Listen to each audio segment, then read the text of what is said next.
Welcome to Ellie's Attic Show, where you never know what kind of surprise you'll find in my attic. I'm your host, Ellie, and today my surprise is a band who's a mixture of XTC, Bob Mould, The Damned, The Who, GBV, The Replacements, and Matthew Sweet, along with the Beatles on Quaaludes. Please welcome Dirk from the Rubber Clown Car Band. Hello, sir. Hello there, Ellie. How you doing today? I am doing well. How are you?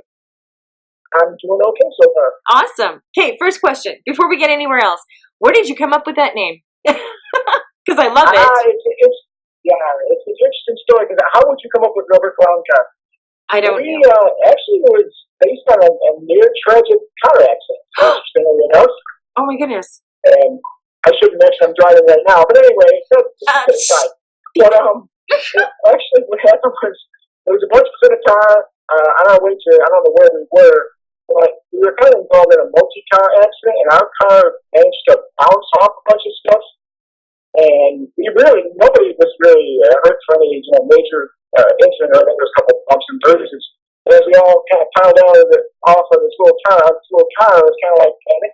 So I was the one that said, it's like a rubber clown car because we bounced off everything. Oh my god. Okay. That's as good a name as anything else. Well, it is a good name. I just didn't know it was under those circumstances. That's crazy. Okay, well, I'm glad everybody was okay. That's a good thing. Now, I'm just going to mention really quick who's in the band. So I'm talking to you. Okay. Your name is Dirk Frisbee, your guitar vocals. Fred Beasley's on drums, vocals, and guitars. And Tony Pantalones is bass, keys, and everything else. Yep. All right. We make them do everything else. So you guys are kind of like power pop punk. Rock, pop, and anything else with great lyrics. You guys formed in 2006. So basically, tell me like your journey with the band, with yourself, whatever you want to tell me. Well, let's see. I'll start it this way. I was born. I won't get back that far. I'll say I started out in playing in a kind of like a Beatles cover band for a while. Actually, my first band was just a three-piece band. We were horrible. We were just really, really loud. And we would play places and people would pretty much pay us to stop playing because we were just loud and bad. So then I graduated from that to a kind of a Beatles cover band where we would play every Beatles song imaginable. If we knew them all. And my job was to kind of cover all the extra parts, keyboard parts and strings parts. And the guys would say, okay, you got a lot of parts now. You go cover the other parts. And I'm going to cover these parts with just the guitar and a wah-wah pedal and stuff. So it tend to get really creative and try to figure out ways to make up sounds. So I did that for a while, and it was a lot of fun. I learned a lot, and got a chance to work with some talented people and learn a lot about singing and whatnot. Not that they actually ripped off on me, but learned a lot about singing.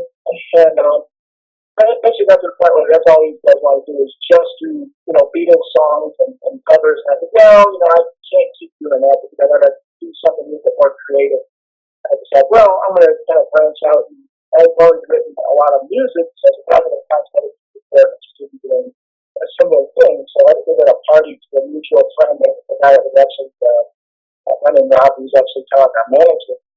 He kind of introduced us all together. We found out we had a lot of common ground, and we kind of got together and just jammed a few times. And we said, okay, this sounds pretty good. And we finished off writing the songs for our first record, which became Make the Noise.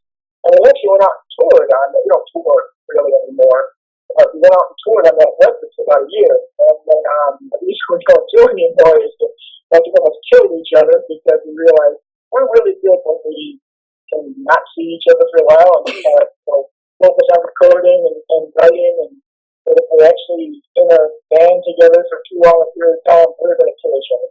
So that worked out a lot better. So that's kind of what we do now. We're doing more primarily recording, writing, recording, and that our latest record that we're working on now is going to be a psychedelic record that we've got input from all of our Twitter friends, where we just said, what, send us in recordings of you singing, laughing, working, telling stories, whatever, and we'll take all these little bits and we'll put them together and we'll make them up the songs. And I think right now we've got 17 out of 18 songs done. We're not done, but it's in process.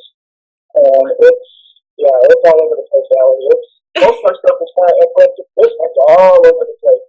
Well, that's cool though that you got your fans involved. And I just want to say, Dirk is on a phone, you guys, on a cell phone. So if it sounds a little funny, that's why. Because right now you sound like you're in a fish tank. But anyway.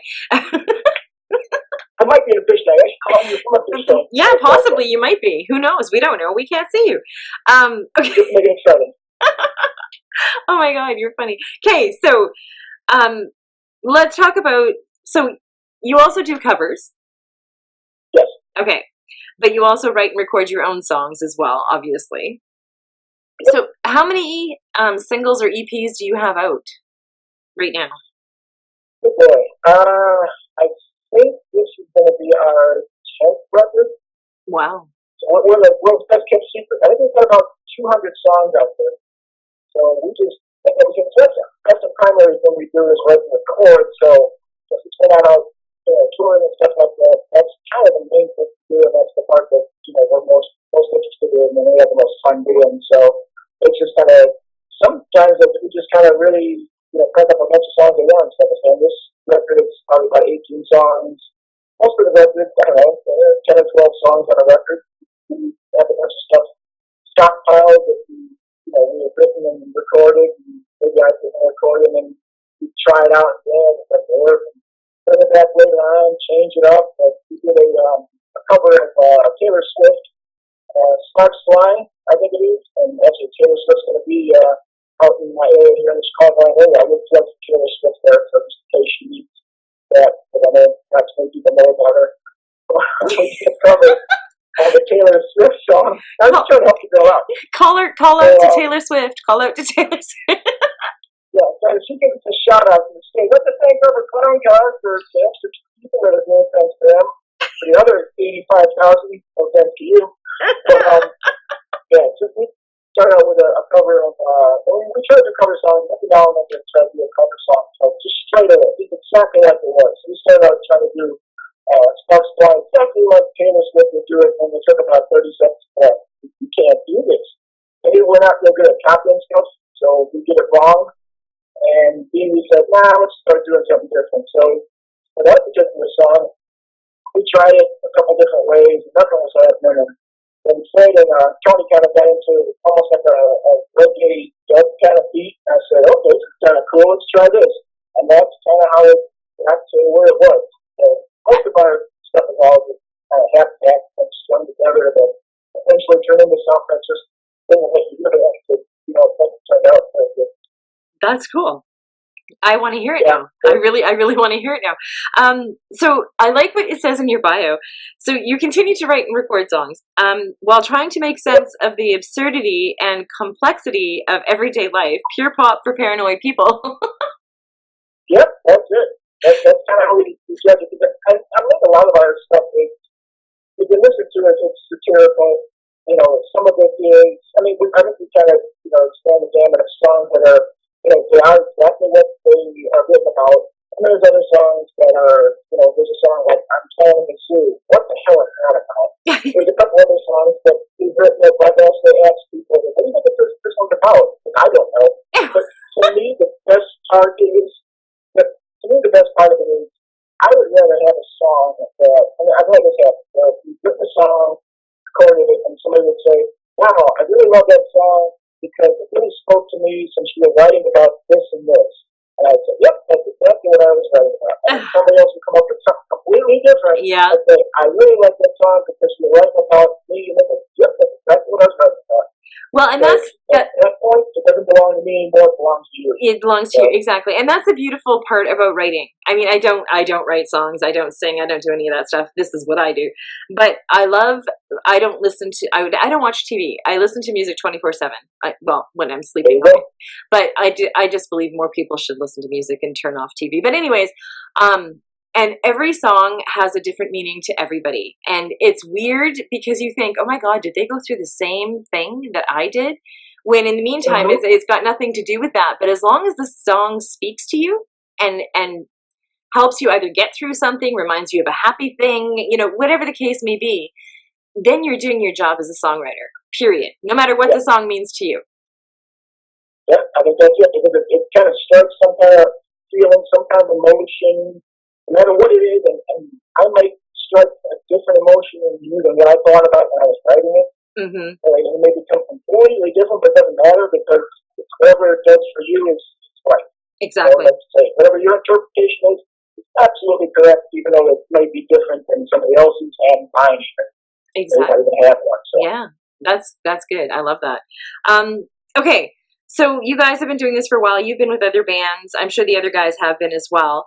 And I love that you say that you guys need time apart, because I think that's what happens to a lot of bands. I mean, the ones that we know have broken up. I think they spend way too much time together and too much time touring, and they just start getting on. I mean, you can only be with a person so long. I mean, even your significant other, you need breaks from. So I love that you touched on that, because it's so true. And I think that a lot of bands need to realize that you can't live in each other's back pockets, because you're going to like kill each other. But it works for us. I think it's kept us alive. And I think it's actually kept us going and kept us fresh. And I think maybe after this record, we may take a little bit of a break and kind of go, do our own things musically a little bit, and then kind of come back together a little bit later on. Because, like I said, we're about 200 songs in right now, and you want to kind of keep it fresh and kind of try to remember the reason we started doing this in the first place. Exactly, yeah. And you have to remind yourself of that every now and then. Now, Dirk, because you, like I said, you've been doing this for a while. If you had any advice to give a band or even just an artist that was either out there or just starting out, what do you think you'd tell them? Oh, let's see. If you want to make a lot of money doing this, then copy somebody who is really good and just be exactly what they are. But maybe change it just a tiny bit, because people tend to like a certain sound. And if a certain band comes out and they have that sound, there'll be 5 more bands that have just about that same exact sound, to the point where I'll listen to it and I'll go, isn't that such and such? No, it's this other band. Okay, they sound exactly like that band. If you want to make a lot of money, do that. That's the way to go. Or get a cover band going and be really good and do a tribute thing or do a wedding band or something. You'll make a lot of money. But if you don't want to do that, you want to be like us and and just do it just because you enjoy music and you don't worry about how much money you're going to make, then just do whatever the heck it is you love. Do whatever feels right to you, and as long as you enjoy it, there's going to be somebody else that enjoys it. It might not be everybody in the world, but someone else will enjoy it as well. Well, and I'm glad you touched on that too, because I have a hard time with, I don't listen to the radio. I have my own music list that I made on Spotify. There's like 1,000 songs on there. Because number one, I taught radio broadcasting, so anytime somebody makes a mistake, I cringe.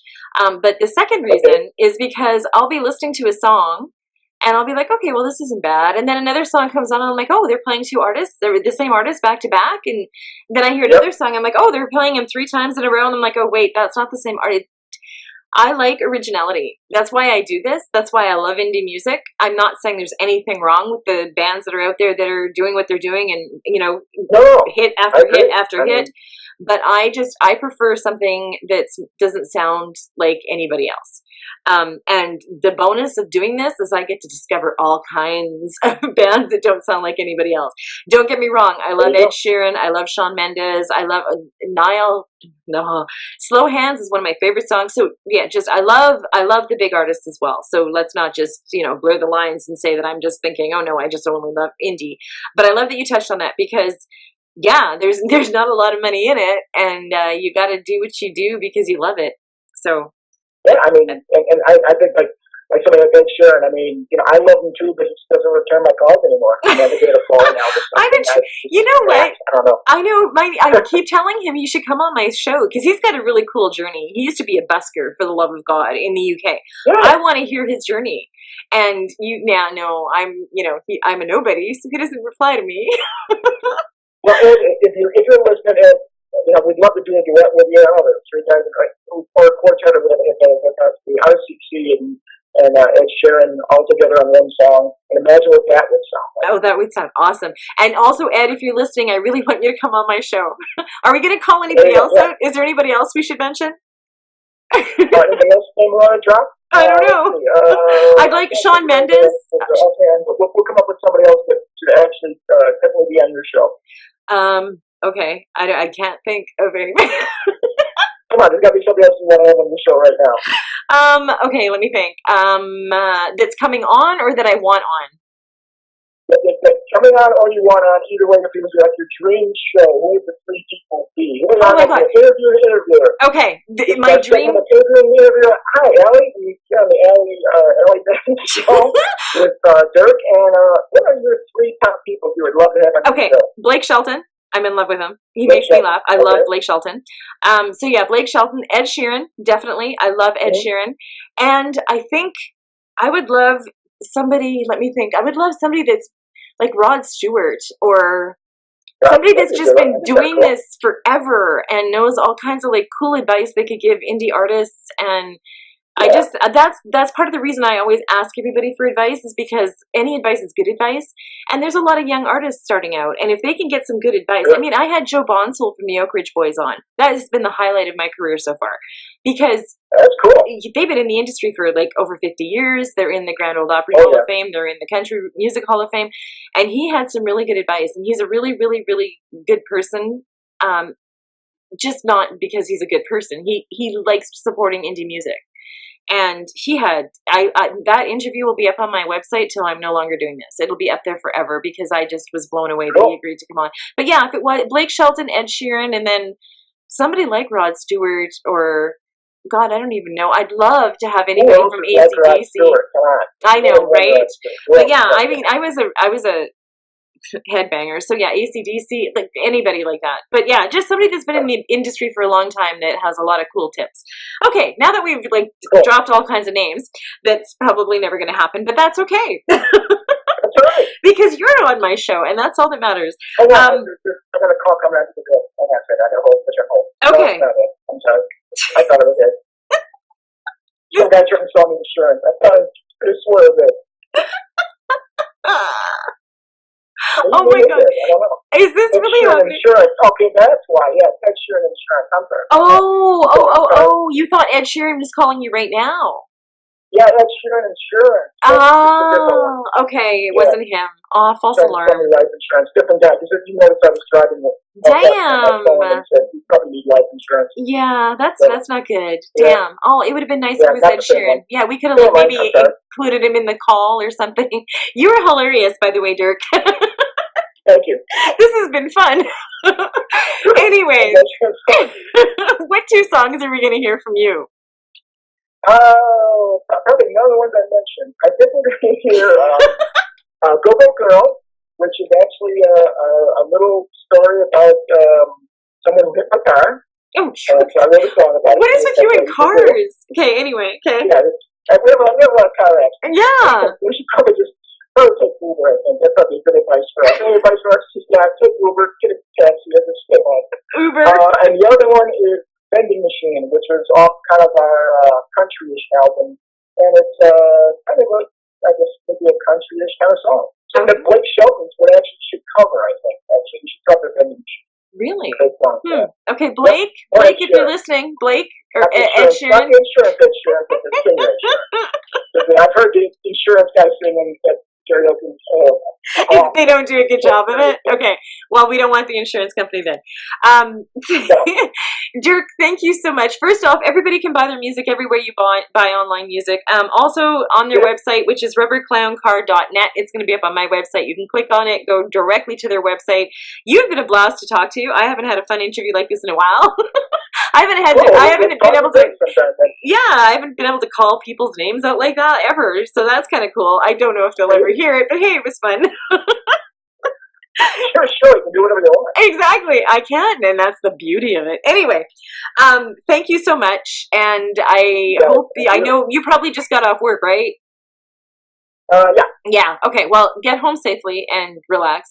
And this will be up later tonight, and yeah, thank you so much for coming on. Yeah, thank you very much. And thank you for joining me on Allie's Attic Show. Keep checking my website because you never know what kind of craziness or surprises you'll find in my attic. Cheers.